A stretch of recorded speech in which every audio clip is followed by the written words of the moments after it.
She is my mother, her name is Gurdeep Kaur. तो सबसे पहले तो मैं बोलना चाहूँगी कि आज हम धर्मशिला में हैं एंड मैं शुरू से बताना चाहूँगी कि हमारे साथ क्या क्या हुआ। मेरी mother, she was having nervous science, उन्हें नर्वस साइंस आ रहे थे, वो बार बार गिर रही थी। तो ये कुछ 5-6 महीने से हो रहा था इनके साथ। तो हमें पहले लगा कि नहीं, पहले इनका डाइजेशन का ट्रीटमेंट चलता था गैस्ट्रो के डॉक्टर से, तो हमें लगा कि इन्हें वो प्रॉब्लम है। बट आफ्टर दैट जब हमें लगा कि नहीं ज़्यादा प्रॉब्लम है, तो my dad, he is a veterinary doctor, तो उन्हें सिम्टम्स लगे, कुछ नर्वस साइंस लगे जो नॉर्मल नहीं थे। तो ही सजेस्टेड कि हमें न्यूरोलॉजिस्ट को कंसल्ट करना चाहिए। So we are basically from Punjab, Gurdaspur.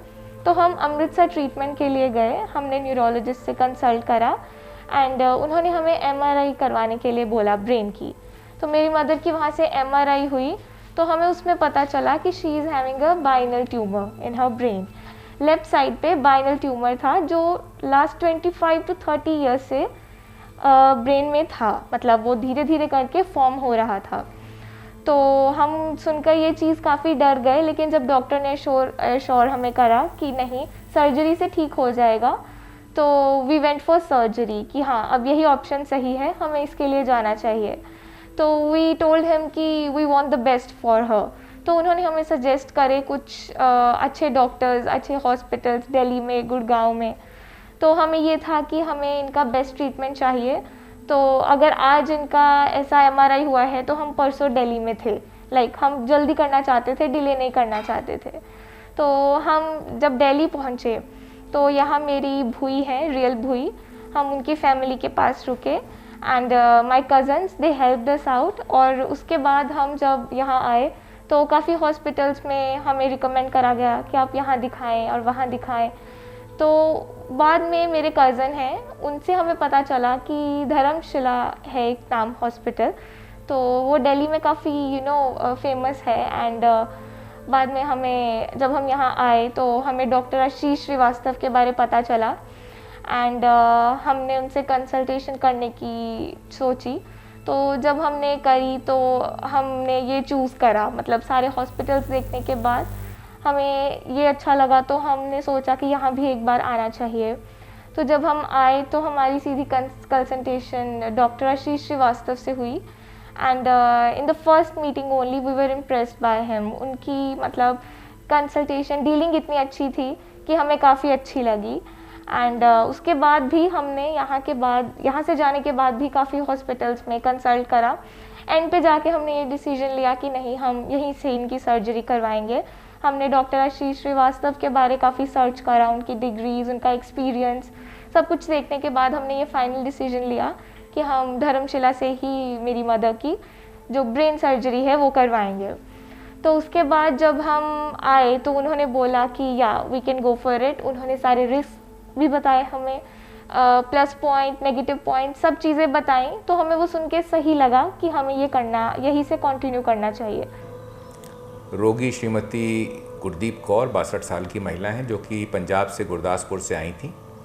उनको दिमाग के निचले हिस्से में, यानी कि पोस्टीरियर फोसा जिसको हम कहते हैं, वहाँ पे एक ट्यूमर था रसौली, जो कि बिना कैंसर वाली रसौली थी। यह रसौली एक जगह होती है दिमाग में जिसको कहते हैं सेरेबेलोपेंटाइन एंगल, यानी कि सेरेबेलम और पॉन्स के बीच की जो जगह होती वहाँ पे बढ़ा हुआ था और लगभग 6 सेंटीमीटर साइज़ का था, जिससे कि इनका ब्रेन स्टेम दब रहा था और इनको चलने में दिक्कत आ रही थी, बैलेंस में दिक्कत आ रही थी और कभी कभी उल्टी भी हो जाती थी। एमआरआई पे इसका डायग्नोसिस करके अमृतसर से इनको भेजा गया था। ये जो ट्यूमर होता है, या जो जिस जगह पे ये ट्यूमर होता है, वहाँ पे सबसे बड़ी जटिलताएं जो हैं खून की नाड़ियों और दिमाग की नसों की वजह से होती हैं। इस जगह पर 5वीं, 6ठी, 7वीं, 8वीं और 9, 10, 11, 12 नसें दिमाग की निकलती हैं। तो ये ट्यूमर जो है इन सब नसों के बीच में होता है और इसके आसपास कुछ बहुत महत्वपूर्ण खून की नाड़ियाँ होती हैं। तो इस ट्यूमर को निकालने के लिए काफ़ी तैयारी करनी चाहिए और करी, ताकि इनको नुकसान ना हो। जिसके लिए हमने कुछ विशेष इन्वेस्टिगेशंस या जांच करी। सबसे पहले हमने इसमें एक ट्रैक्टोग्राफी नाम का स्पेशल MRI होता है, जिसमें हमको सारी नसें दिखाई देती हैं कि वो ट्यूमर के किस भाग के आसपास हैं, और इनकी सारी नसें आगे की तरफ खिंची हुई थी। इसके बाद हमने इनके लिए एक एंजियोग्राम करा। जैसे हार्ट का एंजियोग्राम होता है वैसे ही दिमाग का भी एंजियोग्राम होता है, जिससे हमको पता चला कि इस रसौली के चारों तरफ खून की नाड़ियों का क्या हाल है और इस रसौली में खून कहाँ से आ रहा है, किन नाड़ियों से ये खून सप्लाई हो रहा है। तो इससे हमको ये अंदाज़ मिल जाता है कि ऑपरेशन करते समय हमें इस ट्यूमर की ब्लड सप्लाई कहाँ से रोकनी है। ये सभी तैयारियां करने के बाद ट्यूमर की ब्लड सप्लाई लगभग आधी से ज़्यादा रोक दी गई और उसके 48 घंटे के बाद सर्जरी करी गई।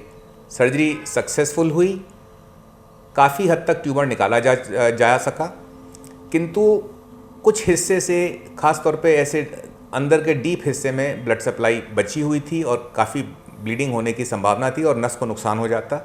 इसलिए कुछ ट्यूमर जो कि ब्रेन स्टेम के पास चिपका हुआ था, उसको हमने पेशेंट के फ़ायदे के लिए, लाभ के लिए छोड़ दिया वहाँ पे, जो कि बाद में हम किसी और तरीके से उसको कंट्रोल कर सकते हैं। It was a quite long surgery of 9 hours, but ये एश्योरेंस था हमें डॉक्टर पर विश्वास था एंड ऑब्वियसली गॉड पर विश्वास था। तो मेरी मॉम की सर्जरी काफ़ी सही गई and she is very thankful to doctor and her team. ये जो ट्यूमर होते हैं ये हाईली वेस्कुलर होते हैं, मतलब इनकी जो ब्लड सप्लाई होती है काफ़ी ज़्यादा होती है। तो एक तरीका रहता है जिसमें हम जांघ के रास्ते से जाके तारों के द्वारा वहाँ तक पहुँच के ट्यूमर की जो ब्लड सप्लाई है उसको बाधित कर देते हैं, उसको रोक देते हैं और फिर 24 से 48 घंटे में ट्यूमर को निकाल देते हैं।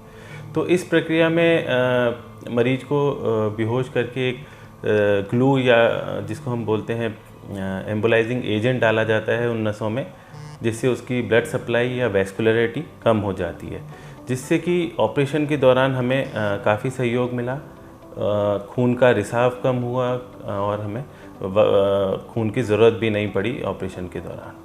तो मैं लास्ट पे बस यही बोलना चाहूँगी कि if you are facing any problem regarding your health, just don't ignore it, क्योंकि आपको पता नहीं है कि आपके अंदर क्या हो रहा है, आपकी बॉडी के अंदर क्या बन रहा है। And if you are consulting a doctor, so consult a good doctor जो आपको हेल्प आगे कर सके, ना कि आपको डराए ज़्यादा।